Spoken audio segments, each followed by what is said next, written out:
Hello বন্ধুরা, কেমন আছো? আশা করছি ভালো আছো। তো আমি এরকম জন্মদিন বাড়ি একটা চলে গিয়েছিলাম, ইনভিটেশন পেয়েছিলাম যেহেতু বার্থডে। তো এখানে গিয়ে আমি আগে ডেকোরেশনটা দেখাচ্ছিলাম, তো খুবই সুন্দর ডেকোরেশনটা, দেখতেই পাচ্ছ তোমরা। আমি চারিদিকে ডেকোরেশনটা আমারও খুব পছন্দ হয়েছে এবং দেখছি যে আমার শাড়ির সাথে খানিকটা মিল আছে আবার। তো আমাকে কেমন লাগছে জানিও। আর এখানে দেখলাম যে বার্থডে বয় আর বার্থডে বয়ের মা চলে এসছে। এবার বার্থডে বয় একটু টাইগারের সাথে একটু ডান্স করছিল, একটু মজা করছিল।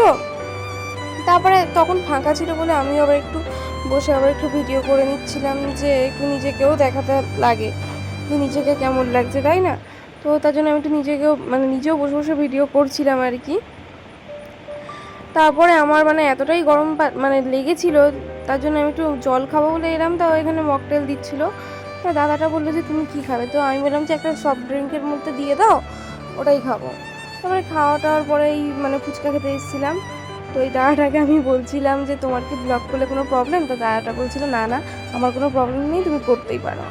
তো দাদাটা বেশ ভালোই করে আলুটা মাখছিল, মাখার পরে আমি আমার ফুচকা নিয়ে নিলাম। তো বেশি খেতে পারিনি, 4টে খেয়েছিলাম। তারপরে হচ্ছে স্টার্টারে চিকেন স্ট্যাটি মনে হয়েছিল, আর একটা কী ছিল, বেবিকর্ন যত সম্ভব ছিল।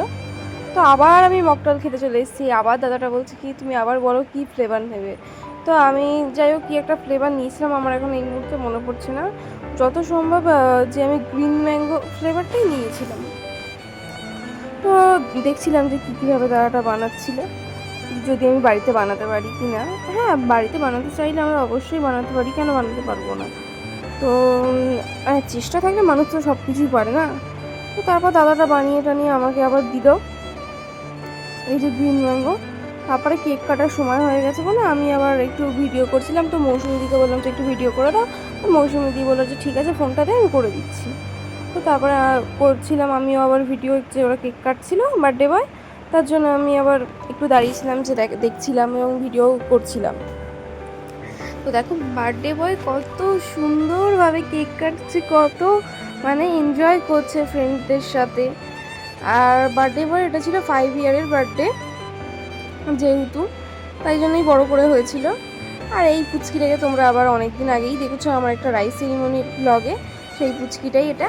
তো ও আবার, আমি কথা বলছিলাম মুখের দিকে তাকিয়ে বেশ মিটমিট করে হাসছিল।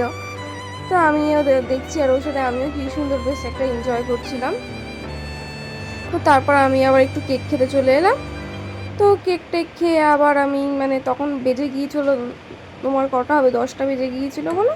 তো আমাকে বাড়ি যেতে হবে বলে আমি চলে এলাম খেতে। তো ওখানে তো আমি এক পিসই হচ্ছে ফিশ ফ্রাই নিয়েছিলাম, কারণ আমার অতটা খেতে ভালো লাগছিল না। ফিশ ফ্রাই, তারপর ছিল একটা হচ্ছে প্লেন রাইস, আর একটা ছিল হচ্ছে জিরা রাইস। তো আমি বললাম কি জিরা রাইস নেবো, তো জিরা রাইস দিল।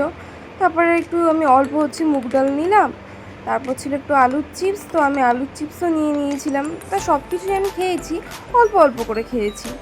তারপরে হচ্ছে মাছ ছিল, তো মাছ আমি আমার ভালো লাগছিল না বলে মাছ খাইনি। তারপরে মাটন কষা ছিল, তো আমি নিতে এসেছিলাম মাটন কষা। তো তাও আমি নিলাম, যে বললাম কি 1 পিস দাও। তো দাদাটা আবার দিল মাটন কষা। এতটাই সেদিনকে গরম পড়েছিল, আমার খেতেও ইচ্ছে করছিল না। তারপরে আইসক্রিম নিতে চলে এসেছিলাম, আর ডেজার্টে ছিল মিষ্টি, চাটনি, পাঁপড় আর সন্দেশ ছিল। তারপরে একটু ফাঁকা টাইমতে ফটো তুলছিলাম। তো তারপর আমি মকটেল খেতে চলে এসেছি আবার, আর আরেকজন আমার দিকে তাকাচ্ছিল। তো ব্লগটা কেমন লাগলো সবাই জানিয়ে লাইক কমেন্ট শেয়ার করে দিও।